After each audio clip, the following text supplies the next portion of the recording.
In case I don't see you, good afternoon, good evening, and good night. Remember, Red, hope is a good thing, maybe the best of things, and no good thing ever done. Remember when movies didn't spell everything out for you? We'll use pulsar level 5 with a subsonic implosion factor. What? When they trusted you to think for yourself? 90s movies didn't just entertain you. They trusted you to wonder, to question. I see dead people. To sit with stories that didn't offer easy answers.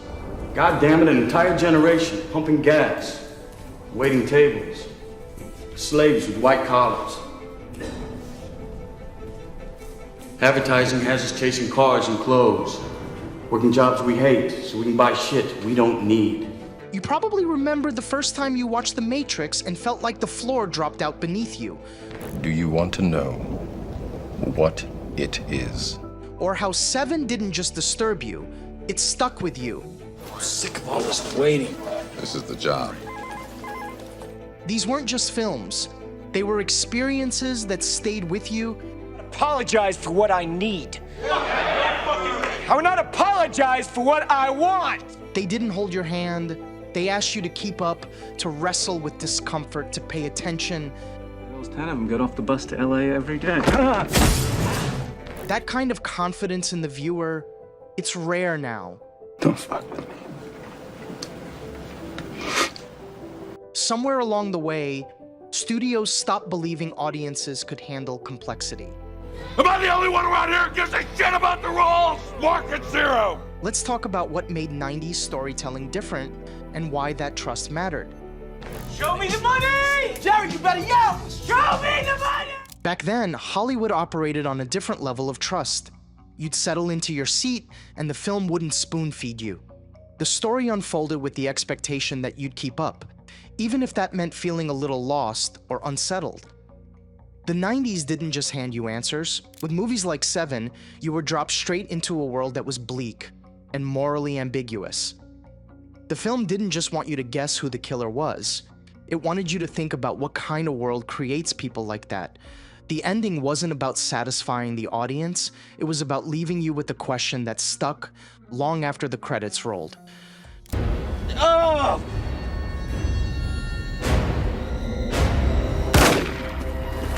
American Beauty did something similar. It pulled back the curtain on suburbia, exposing everything rotten beneath the surface. You weren't told what to think about the characters' choices. You were left to sit with the discomfort, to question your own assumptions about happiness and success.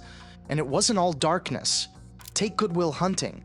It wasn't flashy, but it asked, what happens when brilliance and trauma live in the same person? And it didn't give easy resolutions.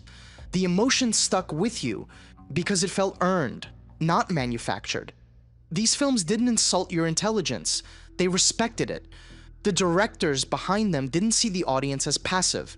They saw you as a partner in the experience, someone who could handle ambiguity, someone who didn't need every motivation spelled out.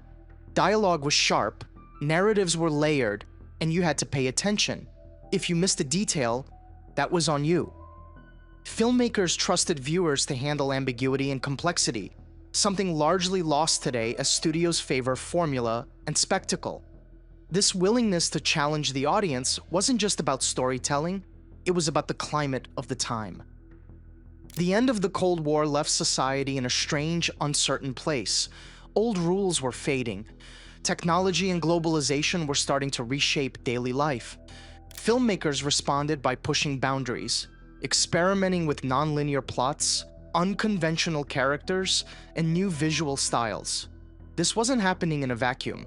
After the Paramount decrees in 1948, studios gradually lost their grip on theaters. By the late 80s, independent films like Sex Lies and Videotape proved there was an appetite for something different.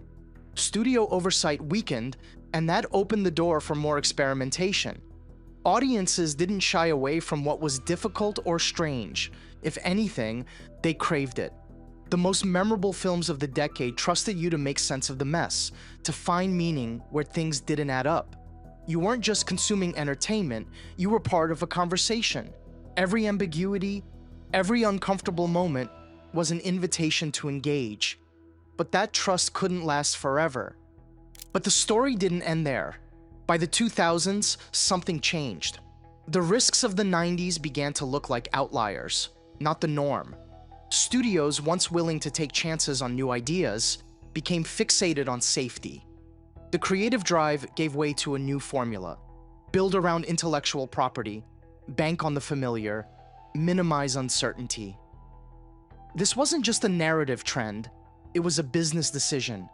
The breakup of the old studio theater system and the rise of conservative financing, pre-sales, tax credits, and big corporate investors meant that every project had to prove its profitability upfront.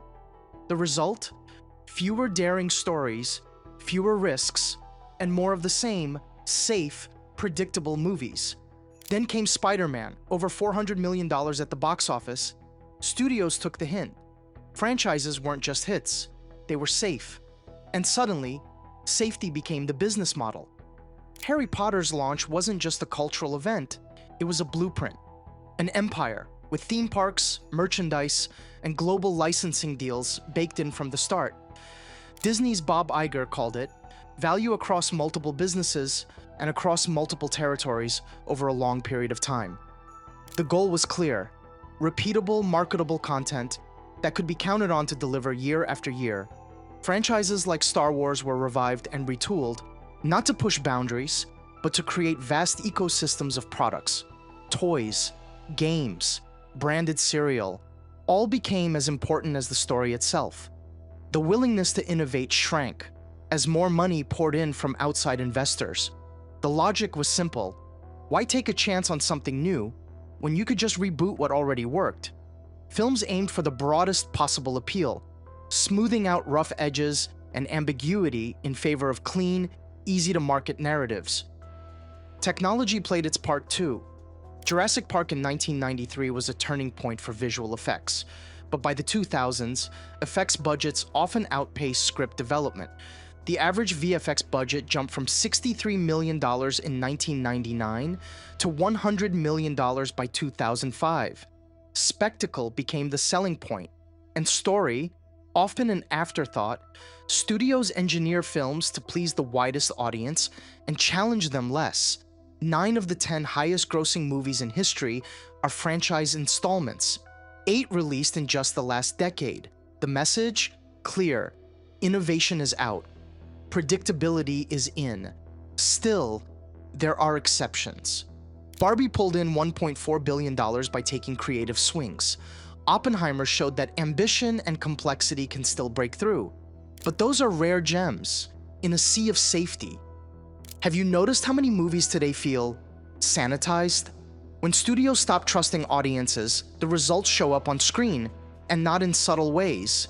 Movies start to feel like lectures, characters explain every motivation. Plot twists are telegraphed, then repeated, just to make sure no one's left behind. You're not asked to connect the dots or wrestle with uncertainty. Instead, you get stories that spell out every emotion, every moral, every intention.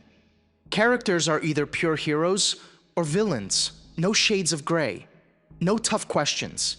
Compare that to the 90s. When a film like Seven left you sitting in the dark, replaying every clue, or The Matrix, daring you to question the very nature of reality, or Magnolia, which dropped you into a chaotic mosaic of intersecting lives and left you to find the meaning. Back then, ambiguity wasn't a bug, it was the point. Hollywood's turn toward formula and familiarity isn't just about economics, it's about what gets lost when imagination takes a back seat. Yet recent hits show there's still a hunger for something different. Barbie and Oppenheimer aren't flukes, they're reminders that bold ideas can still break through.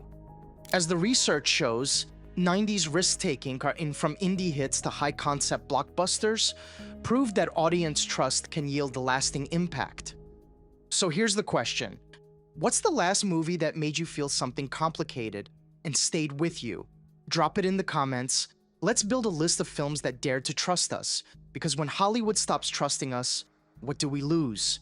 Let's fight for movies that don't just entertain, but respect our intelligence and our complexity.